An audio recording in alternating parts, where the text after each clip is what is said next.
بسم اللہ الرحمن الرحیم۔ السلام علیکم پیارے بچوں، کیسے ہیں آپ؟ یقیناً ٹھیک ہوں گے، تندرست ہوں گے۔ پیارے بچوں، جیسا کہ آپ جانتے ہیں ہم پڑھ رہے ہیں اپنی اردو چوتھی جماعت کے لیے۔ یہ آپ کی درسی کتاب کا سر ورک ہے، جس کا یہ آپ کو آپ کی کتابوں پر کچھ اس طرح دکھائی دیتا ہے۔ آپ جانتے ہیں ہم نے اپنی درسی کتاب کے چوتھے سبق کا آغاز کر رکھا ہے۔ آج ہم اسے دوسرے حصے میں پڑھیں گے اور ہمارا سبق ہے حضرت ابوبکر صدیق رضی اللہ تعالیٰ عنہ۔ ہمارے آج کے سبق میں شامل حاصلات تعلم کچھ اس طرح سے ہیں۔ کہانی کے اجزاء آغاز، عروج، اختتام اور نتیجہ کو مد نظر رکھتے ہوئے کہانی تحریر کر سکیں۔ سبق کا اسلامی نقطہ نظر کچھ یوں ہے۔ اللہ تعالیٰ فرماتے ہیں، اور یقیناً ہم نے تجھے گواہی دینے والا اور خوشخبری سنانے والا اور ڈرانے والا بنا کر بھیجا ہے۔ یہ آپ صلی اللہ علیہ وآلہ وسلم کے لیے ارشاد فرمایا گیا ہے کہ آپ صلی اللہ علیہ وآلہ وسلم کو اللہ تعالیٰ نے دنیا میں گواہی دینے والا یعنی شاہد، خوشخبری سنانے والا، مبشر اور ڈرانے والا نذیر بنا کر بھیجا ہے۔ پیارے بچوں، ہم اپنے سبق کے باقاعدہ آغاز سے قبل ہمیشہ کی طرح دہرائی کریں گے۔ دہرائی آپ جانتے ہیں ہم ان حاصلات تعلم کی کرتے ہیں یا سبق کے اس حصے کی کرتے ہیں جس سے قبل ہم پڑھ چکے ہوتے ہیں۔ کل آپ نے متضاد اور مترادف پڑھے اور زمانے کے اعتبار سے فعل کی اقسام پڑھی۔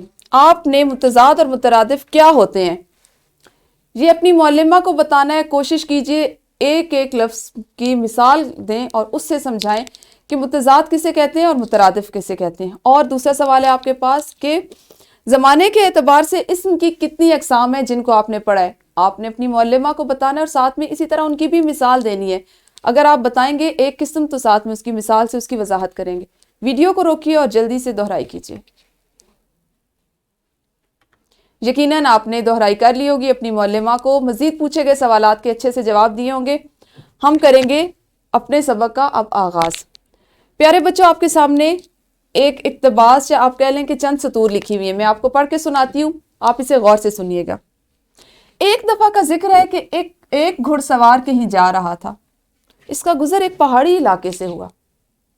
جس پر ڈنڈی پر وہ سفر کر رہا تھا وہ ایک غار میں داخل ہو گئی۔ غار کے اندر گھپ اندھیرا تھا۔ اور اس کے بعد کیا ہوا؟ کیا آپ کا دل چاہ رہا ہے کہ آپ اس کے آگے بھی سنیں، اس کے آگے پڑھیں؟ جی پیارے بچوں، جس وقت بھی ہم کوئی کہانی پڑھتے ہیں، کہانی لکھتے ہیں، تو اس کا انداز ایسا ہونا چاہیے کہ اس کا ہر جملہ اگلے جملے تک قاری کو یا پڑھنے والے کو لے جانے پر اس کے اندر وہ شوق اور جذبہ پیدا کرے، اس میں اتنا تجسس ہو کہ پڑھنے والا اس بات کے لیے پہ مجبور ہو جائے کہ وہ اس کہانی کو مکمل کرے۔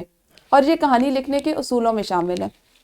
آج چونکہ آپ نے کہانی لکھنا سیکھنا ہے تو آپ کی کتاب میں کہانی کے اجزاء اور اصول کچھ اس طرح سے دیے گئے کہ کسی بھی کہانی کے 4 بنیادی اجزاء ہوتے ہیں۔ کسی بھی کہانی کے 4 بنیادی اجزاء ہوتے ہیں۔ آغاز، اس کا عروج یعنی اس کا آغاز اس انداز میں کیا جائے کہ آپ پڑھنے والے کو روک لیں، اس جگہ پہ وہ پڑھتا ہی چلا جائے، وہ کہانی کو درمیان میں چھوڑ کر اٹھ نہ سکے۔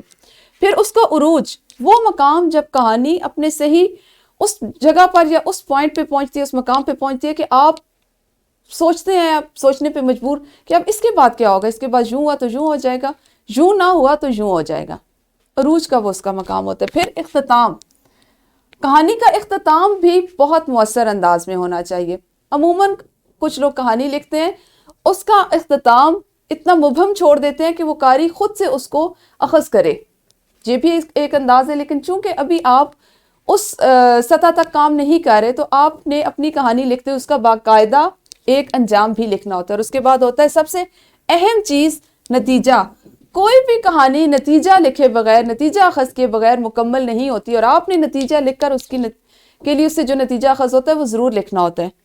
پیارے بچوں، کہانی لکھتے وقت ان باتوں کا خیال رکھیں۔ کہانی ہمیشہ زمانہ ماضی میں لکھیں۔ کبھی بھی کہانی کو زمانہ حال یا مستقبل میں نہیں لکھتے، کیونکہ کہانی سے مراد وہ واقعہ ہوتا ہے جس کو آپ بیان کر رہے ہوتے ہیں جو گزرے ہوئے زمانے میں ہو چکا ہوتا ہے۔ کہانی لکھتے وقت واقعات کی ترتیب کا خیال رکھیں۔ ایسا نہ ہو کہ پہلا واقعہ تیسرے نمبر پہ اور تیسرا واقعہ سب سے پہلے آغاز میں آپ نے لکھا ہوا۔ کہانی کے اوپر عنوان لکھیں اور آخر میں نتیجہ یا اخلاقی سبق ضرور لکھیں۔ آپ کی کہانی کی تکمیل اسی صورت میں ہوتی ہے جب آپ اسے ایک نتیجہ یا اخلاقی سبق اخذ کریں اور وہ لکھیں۔ اب آپ نے ایک سرگرمی کرنی ہے، آپ نے انفرادی طور پر اس سرگرمی کو سر انجام دینا، اور سرگرمی ہے آپ کی مشق میں شامل سوال نمبر 3۔ اس کو آپ نے ویڈیو کو روکنا ہے اور انفرادی طور پر ابھی مکمل کرنا ہے۔ جی تو یقیناً آپ نے کر لیا ہوگا۔ ایک اب آپ کریں گے گروہی سرگرمی۔ آپ نے 4 کے گروہوں میں تقسیم ہونا ہے اور دی گئی ہدایات کو مد نظر رکھتے ہوئے خود سے ایک کہانی لکھیں، یعنی جو ہدایات آپ کو بھی دی گئی ہیں ان کو ذہن میں رکھیں اور ایک ایک کہانی لکھیں۔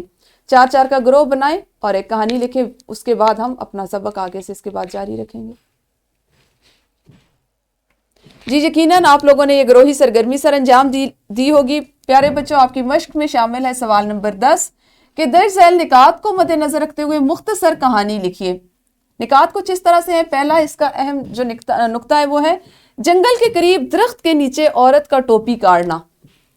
اب یہ صرف اس کے اہم نکات ہیں، آپ نے ان کی مدد سے کہانی کو خود ترتیب دینا ہے، خود لکھنا ہے۔ اس کے بعد ہے درخت کے قریب لنگڑاتے بھالو کا تکلیف میں چلنا۔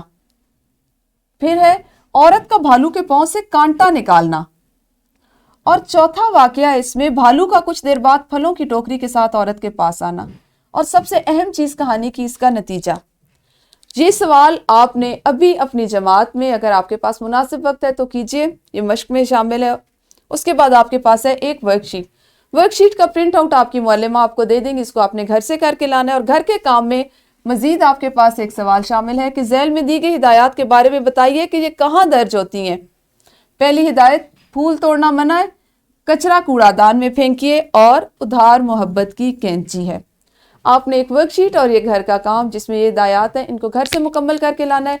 ہم انشاءاللہ کل ملیں گے اپنے اگلے سبق کے ساتھ۔ اس وقت تک اپنا خیال رکھیے۔ اللہ حافظ، شکریہ۔